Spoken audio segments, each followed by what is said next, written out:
Bonjour à tous, je me présente, je m'appelle Blackfire, on va parler de Devil May Cry 6. Alors, je ne peux pas vous préciser tout ce que j'ai entendu, on est encore dans l'ordre de la rumeur, mais force est de constater que la série est un carton. J'ai plus trop de nouvelles du succès de la série, mais la dernière fois que j'avais vu, c'était quand même un énorme carton.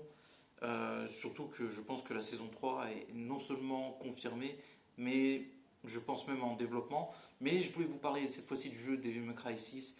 Et apparemment, ça va être fou parce que Dante pourrait revenir plus puissant que jamais. Et c'est teasé, je prends encore une fois tout ça avec des pincettes, qu'il y aurait une sorte de guerre démoniaque. Et en fait, j'ai une théorie sur Devil May Cry 6 qui pourrait être complètement fou, mais pas illogique. En fait, quand vous prenez le 1, Dante il affronte Mundus. Mundus, c'est vraiment l'un des personnages les plus forts de Devil May Cry. C'est un des plus grands ennemis de Dante. Sauf qu'il ne le tue pas vraiment. En fait, si tu regardes bien, il l'envoie juste dans l'autre monde. D'accord? Si tu prends les Devil May Cry 5, Dante se retrouve avec Virgile. Je vous spoil le jeu, hein, je suis désolé, mais sinon je peux pas faire la vidéo. Et il se retrouve dans l'autre monde, justement. Et c'est là où ça risque d'être intéressant. Parce que s'ils sont dans l'autre monde, que Mundus, normalement, s'est retrouvé là-bas. Le père de Dante, on l'a plus jamais revu. Peut-être qu'il est toujours là-bas aussi. Et je pense que là, tu peux faire une histoire de fou malade. Parce que si tu utilises une sorte de guerre démoniaque, que Dante il est plus fort que jamais, sachant qu'il était plutôt fort dans le 5, mais parfois j'ai remarqué ces dernières années, c'est un peu compliqué parce que entre le 4 et le 5, il y a un pont entre deux.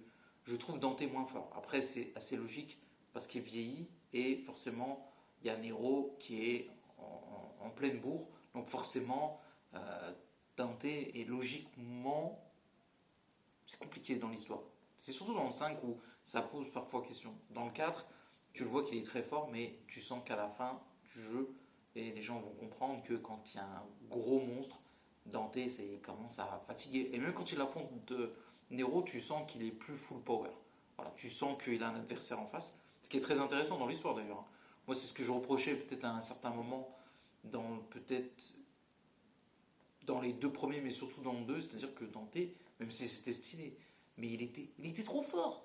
En fait, quand tu joues avec Dante, et c'est ça qui est kiffant dans le jeu, c'est ce côté, le gars, il est pratiquement invincible. C'est comme Goku dans Dragon Ball Z, quand tu l'as, t'as Goku, quand tu joues, disons, tout le monde le sait, t'es pratiquement invincible. Non mais c'est vrai, et ben Dante, t'as ce même truc. Parce que non seulement il se bat, mais en plus il se la règle sur ses adversaires tellement il est puissant. Et quand par exemple vous jouez un jeu comme Mario Capcom ou 3 ou Ultimate et t'as Dante, si tu sais bien l'utiliser, tu peux perdre, mais t'as peu de chances de perdre. Dans DMC, c'est pareil. Tu kiffes jouer à Dante, Devil May Cry, pardon, parce que tu sais que Dante, il est full power. Il n'est pas invincible non plus. Enfin, quand tu vois le 3, c'est ça qui était intéressant. Bon, après, c'est une origin story. Forcément, le personnage, il a ses faiblesses. Ce qui était intéressant aussi dans le 3, qui a été exploité, je trouve, dans la suite, qui était intéressant, c'est que Dante, attention, Dante, il est super puissant. Mais par exemple, quand tu vois dès le début du 4, il affronte Nero, et que Nero, franchement, même si Dante, tu sens qu'il n'utilise pas toute sa puissance, tu sens quand même que Nero, il le maîtrise.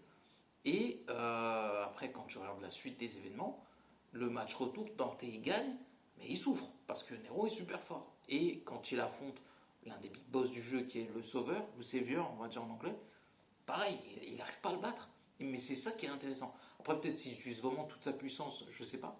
Mais tu sens que quand tu te bats contre lui, c'est quand même dur de l'affronter, le Savior, d'un point de vue de l'histoire, et même en termes dans le jeu. Même si tu le bats pas aussi facilement que les autres. Ce qui est logique, ce qui est normal. Mais c'est hyper intéressant, je trouve. Et dans le 5, on a un peu ça. C'est-à-dire que le 5, il perd pas de temps. T'as Dante qui affronte Urizen, il se fait monter en l'air direct. Il le met en PLS pendant un mois, je vous jure que c'est vrai.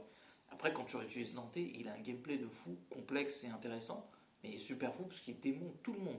Les boss, tu prends un plaisir à démonter avec Dante, mais tu as un plaisir, boss ou pas boss, hein, tu as un plaisir inégalable. Mais tu sens qu'il est, voilà, quand il affronte Virgile ou même, il affronte pas Nero, mais à un moment où il se passe des choses, et tu vois que Dante, voilà, sa force est très, je ne vais pas dire inégal, parce que globalement il est très fort dans le 5, mais tu sens il y a des moments, bah, il n'est pas invincible en fait. C'est ça qui est hyper intéressant. Donc du coup, je suis assez, enfin, c'est cool aussi de le rendre plus fort, hein, j'ai pas de problème avec ça, hein. Mais ça risque d'être intéressant ce DMC6.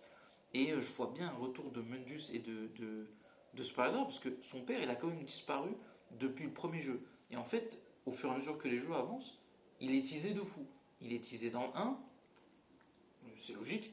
Dans le 2, il y a beaucoup de références à lui dans le 2, ce que j'aime beaucoup d'ailleurs. Dans le 3, c'est logique, parce que c'est sur l'origine story, sa légende.